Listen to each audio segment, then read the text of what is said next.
Today I thought about Unit 731, that time when the Empire of Japan saw that biological weapons were banned by the Geneva Convention and decided that it must be because they're really effective and the West is trying to hold them back. I know it sounds horrifying, but let me explain.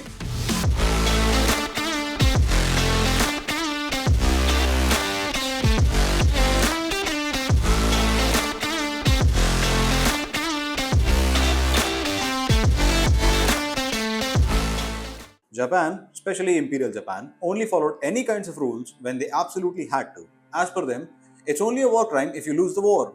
And in the same line of thought, they hyped themselves far too much and decided to go all out on the war crime thing. The main culprit in the story is Shiro Ishii. This guy. Although the whole Japanese government, including Emperor Hirohito, were complicit in all of this, but the main bad guy regarding biological weapons is Shiro Ishii. Shiro Ishii was born into nobility. He was the son of a feudal lord. And during that time in Japan, people actually believed that the emperor was God, God himself, yes. And therefore, all the nobility are relatives or descendants of God himself. So he grew up believing that he's more important than regular people.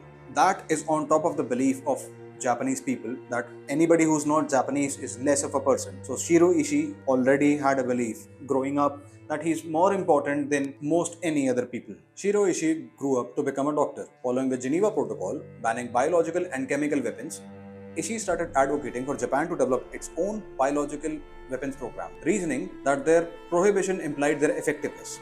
The Japanese leadership loved this idea of Ishii, but there were a few problems.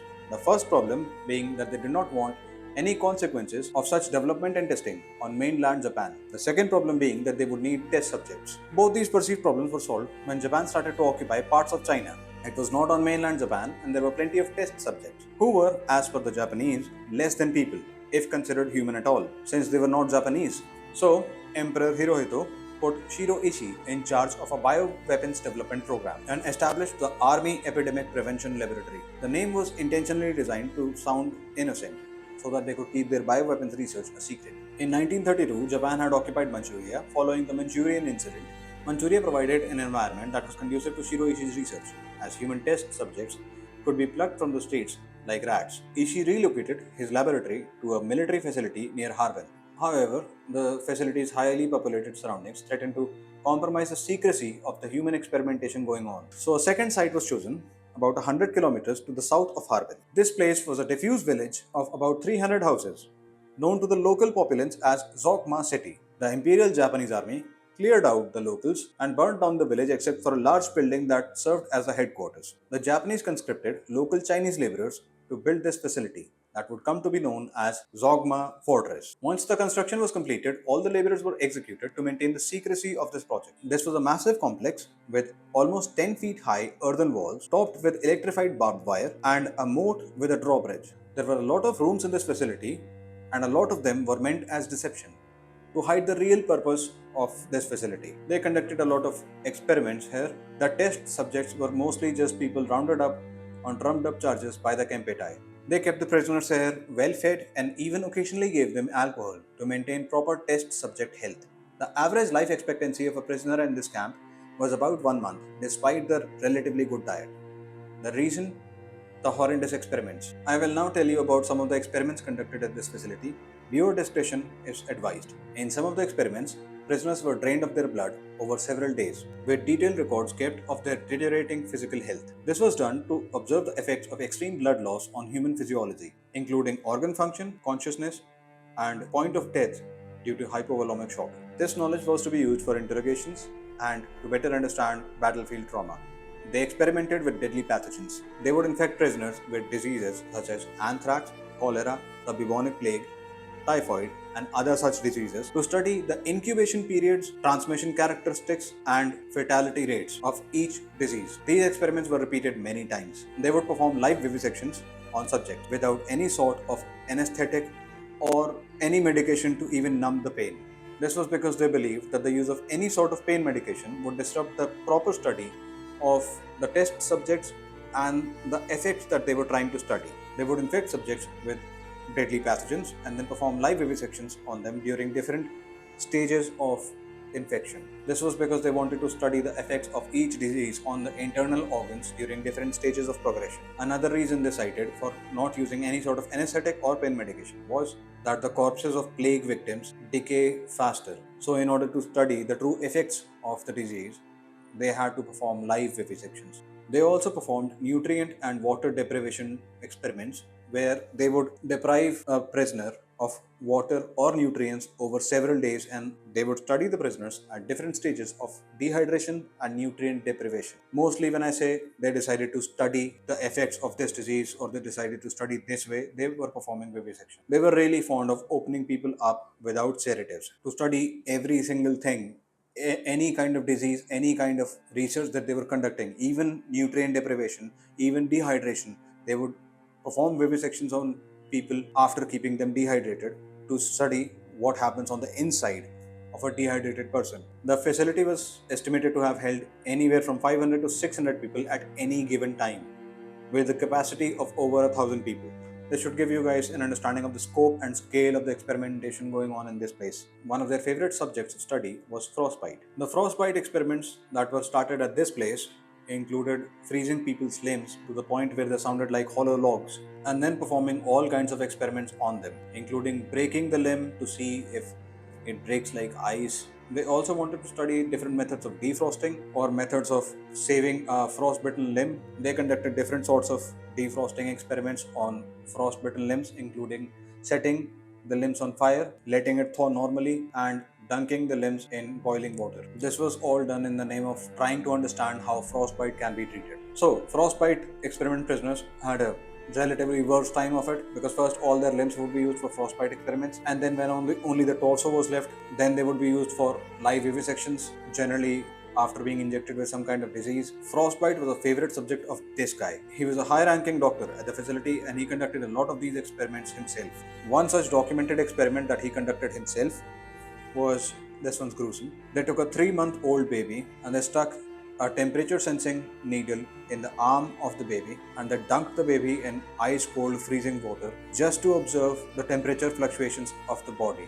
This was done to study how an infant's body reacts to changing temperatures, how the infant's body temperature would change as it slowly froze to. In August of 1934, at the time of the traditional summer festival, the prisoners were given a ration of special foods. One prisoner, named Lee, managed to overpower his guard, seized the keys, and freed 40 of his fellow inmates. Although their legs were shackled, their arms were free, and the prisoners managed to climb the outside walls. A heavy rain had deactivated the facility's electricity, deactivating the searchlights and the electric fence. About 10 of the escapees were shot by the guards in their escape attempt. Some others were caught and subjected to sadistic treatment as reprisal. But roughly 16 managed to escape. Some of the 16 that managed to survive also died because of hunger, cold, and injuries sustained because of other experiments. But several managed to survive and spread the word of crimes against humanity being conducted by Shiro and his subordinates. Although the Kuomintang, the Chinese government of the time, took absolutely no notice of these reports. Zogma Fortress was closed down due to the significant publicity, and its activities were transferred to a new site closer to Harbin at Pingfang. This new unit is the one that came to be known as Unit 731 or the Kamo Unit. In 1936, Emperor Hirohito issued a decree authorizing the expansion of this unit and its integration into the Kuomintang Army as the Epidemic Prevention Department. Zogma Fortress, the previous facility, even though it had to be closed down due to excessive publicity, proved to be a good prototype to the Japanese army, and to the emperor it proved the viability of developing biological weapons. So they spent even more money at it and developed an even larger facility at Pingfang. They ramped up the experiments and the development of biological weapons at this facility. As much as the experiments at the previous facility were horrifying, what they did here was even more so and at a much larger scale. They built large facilities for the testing and development of deadly pathogens en masse. And again, they used local Chinese laborers to construct this facility and subsequently killed them all to maintain the secrecy of this facility. Here, they essentially industrialized the production of biological weapons. Major General Kawashima Kiyoshi stated during the Khabarovsk trials, quote, "My unit could produce 300 kilos of plague bacteria, 1000 kilos of cholera bacteria, 800 to 900 kilos of typhoid, and 5 to 700 kilos of anthrax in a month. End quote. This facility was given the name Epidemic Prevention and Water Purification Department of the Kuomintang Army. This was done in order to hide the real purpose of this facility. In the same line of thought, they disguised this facility as a lumber yard attached to the epidemic prevention facility. And they referred to the prisoners in this facility as maruthas or logs. And the places where the prisoners were kept were called log cabins. This was done both in an effort to further dehumanize the prisoners at this facility and as an inside joke. They developed huge cultures of cholera, the bubonic plague, and other such deadly infectious diseases. Now the problem was how to deploy these bioweapons on the battlefield.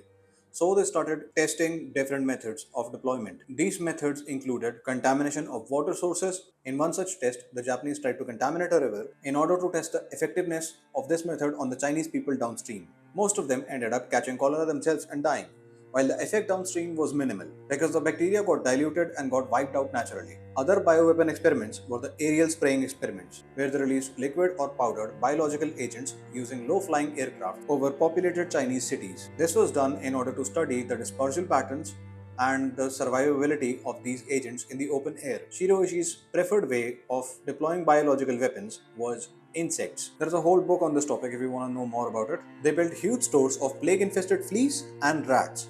Don't ask how. In order to release those at the enemy army. But now they had to figure out a delivery mechanism, such as fleas bombs or mortar rounds filled with fleas, where the fleas don't die when the bomb explodes. So they made these things. Ceramic bombs called Uji bombs. These were designed to shatter on impact and did not create enough heat to damage the payload. And then it was on to testing. So how would they test these? They tied prisoners to crosses. I don't know why they tied them to crosses and not just poles, but they tied prisoners to crosses. And then they dropped these bombs nearby and they waited to see the tied up prisoner get infected and slowly over the course of a day or so from the Black Plague or whatever disease they released. These were just some horrifying ways in which they ramped up the production of biological weapons since the Sogma facility. They also increased the brutality, scope, and amount of human experimentation at the Ping Fang facility. Here they tested chemical weapons on prisoners such as mustard gas. They also tested conventional weapons, and in most cases the prisoners were vivisected to study the effects closely. In one such experiment where a lot of prisoners were killed, they tested what sharpness of a knife is best suited for the battlefield. There were many other pointless procedures and experiments that were done and repeated many times. There was this experiment that they repeated many times where they would sever the limbs of a prisoner and try to reattach it at the wrong side.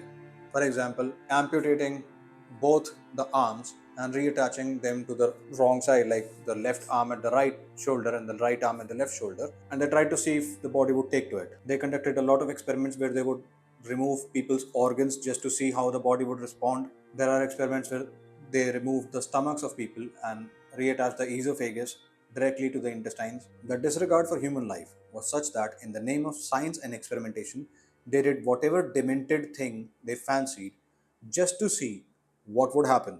They used large centrifuges, like the ones you see in movies for pilot testing, to study the effects of G forces on people of different ages. From infants to adults, they repeated these experiments many times. Most of the knowledge that we have today, that we think is just common knowledge, comes from Unit 731. Some facts, such as the human body is made about 70% water, the Japanese dehydrated people to the point where no liquid was left and measured them before and after. They repeated these experiments many times and over different age brackets. That is how we get this factoid. Most of the gynecological knowledge we have also comes from Unit 731. The Japanese wanted to study the effects of STDs. Hence, they infected a lot of prisoners with different sexually transmitted diseases and then performed vivisections on them at different stages of progression of each disease. They repeated these experiments many times to study the effects of different transmitted diseases at different points in different people. They also conducted race-based experiments. They were very interested in seeing if certain diseases affect certain races differently. They did not stop there. They wanted to study the effects of STDs on infants. And they also wanted to study the transmission of STDs from mother to child. So they forced male prisoners to female prisoners. There was a lot of sexual violence in Unit 731 where the doctors themselves did a lot of women in order to have a steady supply of pregnant women and infants. In order to study the effects of STDs on pregnant women and infants, they performed vivisections on women at different stages of pregnancy. This was not done only for the STD trials, they also performed vivisections on pregnant women just to study how a fetus develops, how female body functions. The babies born from these women were also used in experiments. All of this is still tame. They just used pregnant women and infants as test subjects for just study of human body and the study of female anatomy. They also used women as live sex education. Mr. Makino, a former medical assistant who later on went to live in Osaka, provided testimony of operations in which he assisted. He confirmed that the doctors frequently used vivisections on these women to further educate themselves about the female body. He further said in his testimony, "We removed some of the organs and amputated legs and arms. Two of the victims were young women, 18 or 19 years old. I hesitate to say, but we opened up their wombs to show the younger soldiers. They knew very little about women. It was sex education. There are instances of these doctors cutting open pregnant women and taking out the fetus just to show the medical students and study the body. Keep in mind, none of the prisoners were sedated or given any kind of pain medication. All of this happened to these people while they watched in horror. Women were not the only vulnerable party here. Even though most of the highly reputed sources and publications shy away from the topic or mention it briefly, the Japanese experimented extensively on children. I know these topics are difficult, and trust me, I am having a difficult time recording this stuff, but I do believe that these topics need to be talked about. I believe it is better that we do not forget history. It is better that we do not forget these atrocities, lest they ever be repeated. A female doctor in Unit 731 who had one of the cruelest reputation when it came to children, when confronted, she said this: "Of course, there were experiments on children, but probably their fathers were spies." She later went on to become a farmer. There were a lot more atrocities that they did. This was just Unit 731. This was part of a larger network called the Ishii network. The Japanese military, Emperor Hirohito himself, all these people were complicit in this. When it was obvious that Japan was going to lose the war, they destroyed all the documents, they killed all the prisoners, and they destroyed most of the buildings. There were no survivors of Unit 731. Now, these people being such abhorrent war criminals, you would think they would get a similar treatment to the Nazis at the Nuremberg trials, right? You would think so, but you would be wrong. Shiro Ishii was arrested by United States authorities during the occupation of Japan after World War II, along with his staff and officers. Shiro Ishii and his team were able to negotiate and receive immunity in 1946 from Japanese war crime prosecution from the Tokyo Tribunal in exchange of providing all the information and data collected through human experimentation. The United States even rejected Soviet requests for the prosecution of these Japanese. Lieutenant Colonel Murray Sanders stated that the information was absolutely invaluable and that it could never have been obtained in the United States because of scruples attached to experimentation on humans. And the information was obtained fairly cheaply. Because of people like these, Shiro Ishii and his ilk walked free and lived a full life. Shiro Ishii's immunity deal was concluded in 1948 and he was never prosecuted for any war crimes or crimes against humanity. Not only that, but after being granted immunity, Shiro Ishii was hired by the United States government to lecture American officers at Fort Derrick on the uses of bioweapons and the findings made by Unit 731. Shiro Ishii later moved to Japan, where he opened a clinic where he performed examinations and treatments. He died from cancer on October 9, 1959.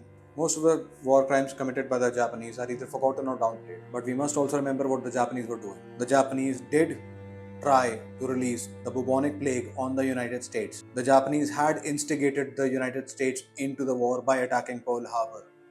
It was the Japanese who were at fault in this war. And if they had not been stopped by the use of nuclear weapons, what they would have unleashed was much more devastating and horrifying, things that they themselves could not control. The Japanese propaganda and psyop is too strong, and now they're known mainly for anime and other things like that. That's all about Unit 731. If you want to give me suggestions, if you want to do any corrections, or if you just want to say hi, do make use of the comment section. Do like, share, and subscribe.